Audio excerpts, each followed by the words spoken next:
Hey everyone, Eric Bean, CEO of Happy. Today's a little bit different than most. I have to come in here usually pretty late at night. What is it? It's about 1 o'clock, 12. Once the kids have been taken care of, and my wife is taking some time to get herself together before bed. It occurred to me that a lot of people work on how to balance family, kids, being an entrepreneur, and what does that actually entail? There's numerous ways to do it. Mine isn't the only way to do it, of course, but I've seen people that have handled this in a dramatically different ways. For me, I noticed a very precipitous drop off in social activity. Going out and socializing prior to starting my own company. I was out a lot, 7 days a week for many, many years. And it's unsustainable, nor is it really healthy for business. However, you do get a lot of networking in, you meet a lot of people. Sometimes that's a good thing. Most of the time, it's a good thing. And sometimes it's not. You'll meet some characters that don't do you good.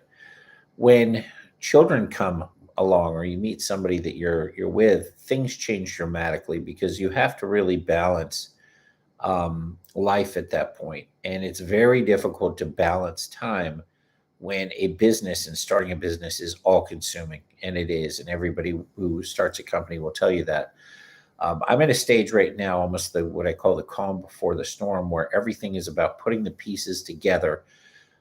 I always liken it to building a boat that you're getting ready to move out into the water, and you could either build a boat that's more like a canoe that'll float, or you're sitting on a bunch of wooden logs and pushing it out into a calm lake. Or you're building something that can sustain a large number of people, a cruise ship I call it, that can go across the ocean. I'm trying to build a cruise ship, and that's not easy to do.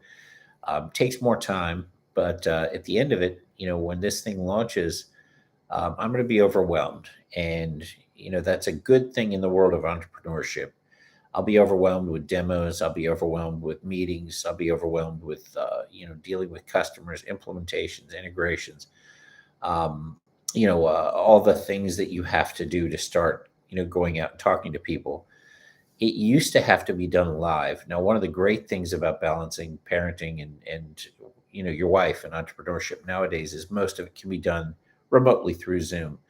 Um, we're building these tools through Happy, so I'll be using my own product to market and sell my own product, and that's kind of a cool position to be in. Um, but keep in mind, we're not really branding Happy for consumer world. We're branding it as white label. So a lot of the customers I'll be dealing with will be business owners and software development companies, integration companies, things like that. Now, working from home has its own challenges. Kids, we have our kids here at home, and they're loud. Um, they require a lot of attention. They don't understand it when daddy is in the house and disappears. So a lot of fathers out there enjoy going to the office. They get away. They can focus on work. They come back. They have a routine. They have dinner with the children, usually put them to sleep, and that's it. That's their life. They'll see them more on the weekends. For me, I'm with them as much as possible because I want to be. Um, but it does have some challenges. I remember even during the birth of my daughter, and the birth of my son. In both cases, I was doing demos in the hospital while while my wife is in labor. I'm doing demos while the mother of my children is in labor. I'm doing demos consistently, not just one or two, but no, bang, one after the other. 4 or 5 demos in a day while she's giving birth.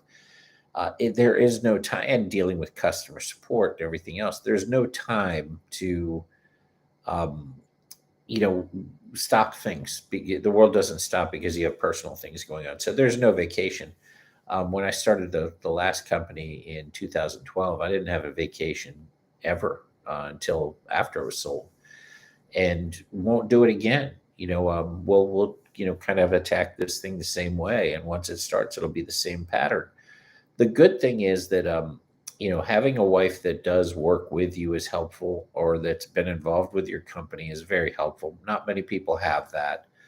But a lot of entrepreneurs I do know have started businesses with their wife, and it does work, to some degree. Sometimes it can become 100% about the job and the company, and not so much about each other, which has its own challenges. But I guess overall, 30,000 feet, because we're not going to solve everybody's issues. At 30,000 feet, you really do have to figure out what you want, define what you want, act in a way to get it, and work through the balancing of family, your children, your time with your children, your time with your wife, your time with the business. Try not to bring the business portion home. Try not to let it overwhelm everything that is important in your life and destroy the things that are keeping your foundation together, which would be your family. And that's a challenge as well. Emotions run high, pressure runs high. There's some really catastrophic moments that will face every entrepreneur. It's just the way it works in the world, and life or death type situations, as far as you're concerned. Because at the end of the day, this is how you put food on the table for your family. You'll have people that will be trying to destroy you while you do that. There will be people that will be trying to throw your company under the mud or your name because they want something from you or otherwise. It's a weird world out there right now, especially when you're doing online business. The one advantage for those that might be watching this in general, if you're doing a software business, is that you can do more remote sales. It doesn't usually require coming and delivering your physical product. They can go to a remote web page and work that way. The downside is that because everybody's web savvy, if you slip for a second, or even if you don't, people are going to use that as an opportunity to get out a lot of their frustrations from their own lives. Or maybe if you did screw up, of course, they'll hammer you for it. So keeping a good reputation online is very difficult to do in 2023. So, as you're balancing getting hammered, which does happen by people that might have legitimate points or might not, you can't bring that home and take it out on your family. So, the entrepreneurship, you have to be emotionally balanced to be able to handle everything you're going to handle, the time crunch, the time responsibility, and bring it back home. Now, one tip that I realized in the last company is I'm not going to be launching internationally this time. I was sounded really cool last time. I was like, yeah, we're in Asia, we're worldwide, baby. That's not as cool once your customer support starts blowing up at 3, 4 in the morning, your phone's blowing up, you have people contacting you with questions that need demos at, hey, I have this big opportunity to demo at 3 a.m. If you're going to do it, it's nice to have somebody in the region that can kind of manage that for you. It won't be as big of an issue here because we're doing white label. Other people can have their own, distributed sales groups all over the world. I don't want to deal with it. I'm just going to build the software for it. That's one thing. But, overall, it's like everything else in life. It's coping. You have to learn to cope. And you definitely, in spite of the fact that you obviously have to put your business first, you really have to put your family and children first too. When you have that time, when you're there, be present. And, that usually is a good formula. Do the best that you can, but realize that if you are going to take this, dive into entrepreneurship, or if you're listening to this and you are an entrepreneur, you already know exactly what I'm talking about. You have to really give it some real cognizant thought about how you're going to manage this. Make sure that you're doing it properly, evaluate yourself honestly, and make sure that while you're actually, doing all that you need to do for the company to keep it running, keep it functioning, and keep it moving in the right direction, you're not doing it at the expense of those people that love you, that are there for you, and that were there for you while you were building this company. Which very rarely happens. Most people are not there for you when you're building a company. It's just sort of the way it works. If you're at a different position and you have people that are there for you, congratulations. You are very blessed. For the rest of you out there, Godspeed, good luck, be happy. Hope everybody has a great night. And thanks for listening.